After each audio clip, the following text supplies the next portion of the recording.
Hi, my name is Siobhan. Sorry, this is the only way I could figure out how to do this. So this is my case study. I hope you can see it. So, my student, I named him Skylar. That's not his real name, but he's 4 years old. Well, he's turning 5 in December, actually. His biological parents no longer have custody. They were involved with alcohol and drugs when he was born, and so he was placed in foster care, and then he was adopted to a really good family. He is diagnosed with autism and speech and language impairment, and then he might be diagnosed with intellectual disability soon, but we're still testing for that and doing some assessments with him. His developmental domains in the beginning and milestones in the beginning were good. I mean, he sat alone and crawled at 6 months. He walked at 15 months, said his first words at 9 months, and then he became toilet trained at 3 years old.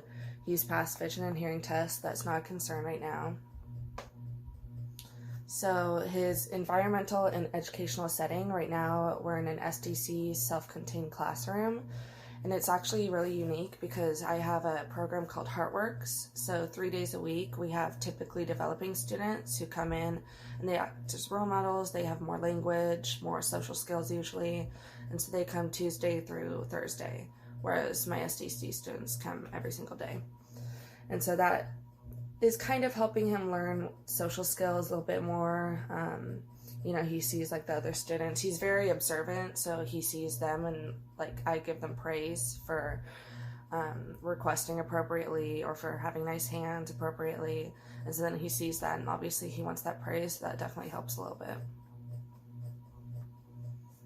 So he had a lot of behaviors that I wanted to target, but the main one up there, it says that he screams and yells no a lot.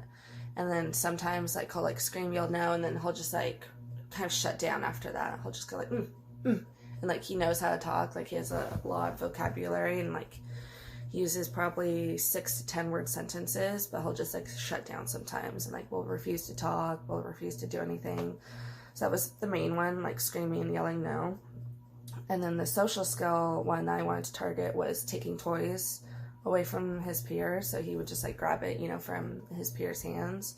So I wanted to teach him how to do that appropriately. Some triggers and antecedents for him. He doesn't like receiving help for a lot of things, like unless he specifically like asks, like taking, the glue cap off the glue. Like if I try to do that like for him, before he has a chance, then he doesn't like that. He'll like say like, no, I want to do it, and he'll start whining and stuff. Being touched, like some of my peers, I'm still having a hard time like getting them to understand that if he's in a behavior, don't touch him, unless like he's like requesting a hug. But if he's in a behavior, he's not doing that, obviously. And so I'm still trying to have them remember that. Also, if he was planning on doing something and someone else does it before him, so if like he was going to put away a toy that was on the floor, but then a peer like comes up and does it before him, and then he gets upset, especially if it's dinosaurs, because he loves dinosaurs. Or like one time I opened his applesauce for him because when he does it, it kind of like flies everywhere, and he like shut down because like he was planning on doing that. But I like told him like beforehand. I tried to like front load him. I'm like, oh, I'm gonna open this because it's messy, but still that didn't work out very well. And then obviously being given a demand is a trigger for him, and then being told to go back and walk in class can most of the time be a trigger for him. Like he likes to run, all over the place, and so when we tell him to go back and walk, then he'll just like, kind of shut down or start screaming and yelling, So I took some ABC data. I also took some duration data, the minutes that he's like screaming and yelling no for, and then the ABC data for the taking away the peers' toys and being given a demand. So one example was that he was told to take his jacket off. I mean, we were outside. This was like in the beginning of the case study. We were outside. It was hot. He was sweating. And he was like screaming, no, crying.